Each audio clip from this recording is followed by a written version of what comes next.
গণভোটের রায় মেনে নেওয়া না হলে ঢাকায় মহাসমাবেশ করবে ১১ দলীয় জোট। বরিশালে এমন হুঁশিয়ারি দিলেন বিরোধী দলীয় নেতা ও জামায়াতের আমির ডাক্তার শফিকুর রহমান। বলেন, দেশের মানুষ ১৯ বছর নির্যাতনের শিকার হয়েছে।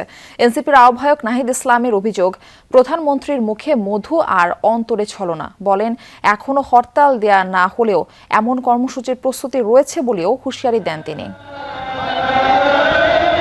বরিশালে দুপুর ২টায় শুরু হয় ১১ দলীয় ঐক্যের বিভাগীয় সমাবেশ। এর আগে পূর্ণ সমাবেশস্থল হেমায়েত উদ্দিন ঈদগাহ ময়দান। দক্ষিণাঞ্চলের বিভিন্ন জেলা থেকে মিছিল নিয়ে সমাবেশস্থলে জড়ো হন ১১ দলের নেতাকর্মীরা। শুরুতেই বক্তারা সরকারের কর্মকাণ্ড নিয়ে সমালোচনা করেন। সর্বশেষ আমাদের ঢাকায় বিরোধী দলের চিফ হুইপ ও এনসিপির আহ্বায়ক নাহিদ ইসলাম অভিযোগ করেন, প্রধানমন্ত্রী মুখে জুলাই সনদ বাস্তবায়নের কথা বললেও তার অন্তরে ভিন্ন।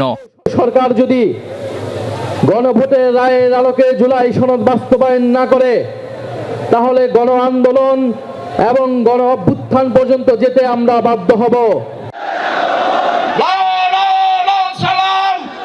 বিকেল ৩:৩০টার দিকে সমাবেশস্থলে পৌঁছান জামায়াতের আমির ডাক্তার শফিকুর রহমান। তিনি বলেন, ২০০৬ থেকে শুরু করে ২৪ পর্যন্ত মানুষ রক্ত দিয়েছে, জীবন দিয়েছে, আয়নাঘরের সঙ্গী হয়েছে, কিন্তু মানুষ ফেসিবাদের কাছে মাথা নত করেনি, ভবিষ্যতেও করবে না।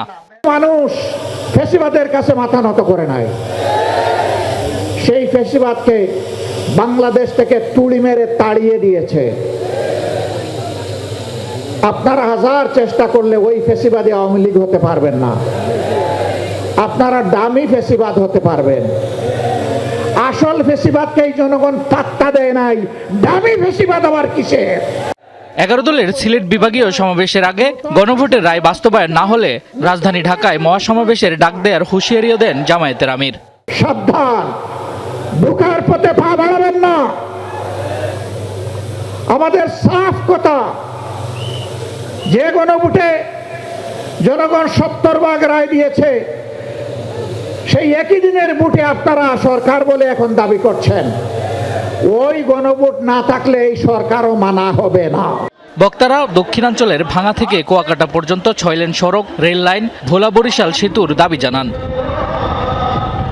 শামস তাবরিজ উচ্ছ্বাস, যমুনা নিউজ।